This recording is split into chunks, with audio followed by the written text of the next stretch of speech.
Exodus chapter 22. If a man steals an ox or a sheep and slaughters it and sells it, he must pay back 5 head of cattle for the ox and 4 sheep for the sheep.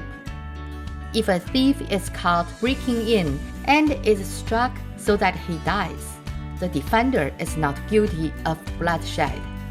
But if it happens after sunrise, he is guilty of bloodshed. A thief must certainly make restitution, but if he has nothing, he must be sold to pay for his theft. If the stolen animal is found alive in his possession, whether ox or donkey or sheep, he must pay back double. If a man grazes his livestock in a field or a vineyard and lets them stray and they graze in another man's field, he must make restitution from the best of his own field or vineyard.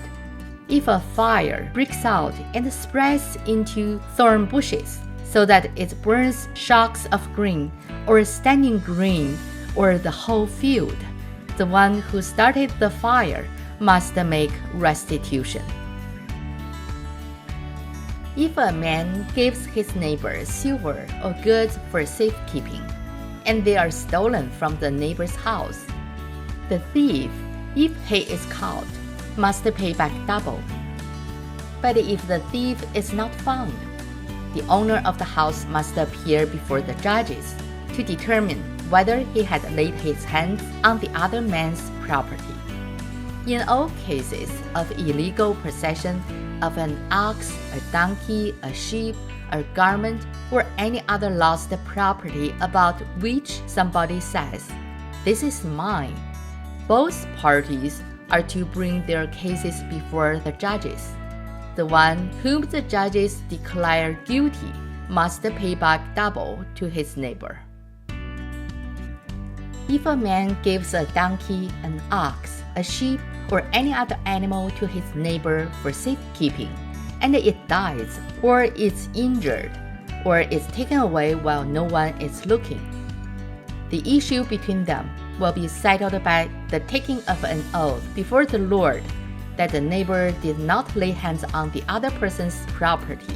The owner is to accept this, and no restitution is required.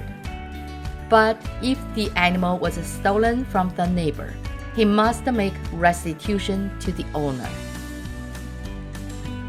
If it was torn to pieces by a wild animal, he shall bring in the remains as evidence, and he will not be required to pay for the torn animal. If a man borrows an animal from his neighbor, and it is injured or dies, while the owner is not present, he must make restitution. But if the owner is with the animal, the borrower will not have to pay. If the animal was hired, the money paid for the hire covers the loss.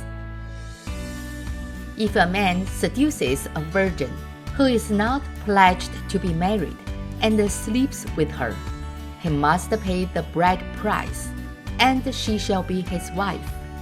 If her father absolutely refuses to give her to him, he must still pay the bride price for virgins. Do not allow a sorceress to live. Anyone who has sexual relations with an animal must be put to death. Whoever sacrifices to any god other than the Lord must be destroyed. Do not mistreat an alien or oppress him, for you were aliens in Egypt. Do not take advantage of a widow or an orphan.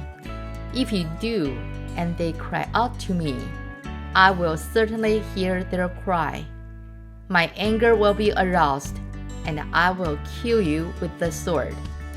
Your wives will become widows, and your children fatherless. If you lend money to one of my people among you who is needy, do not be like a moneylender. Charge him no interest. If you take your neighbor's cloak as a pledge, return it to him by sunset.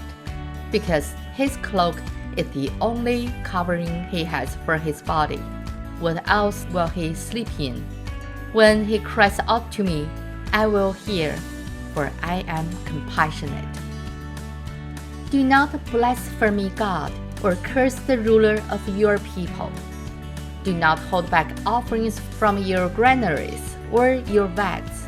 You must give me the firstborn of your sons. Do the same with your cattle and your sheep. Let them stay with their mothers for 7 days, but give them to me on the 8th day. You're to be my holy people, so do not eat the meat of an animal torn by wild beasts. Throw it to the dogs. This is the end of Exodus chapter 22. 神的话语要昼夜思想，感谢大家的陪伴和支持，我们下次再见啦，拜拜。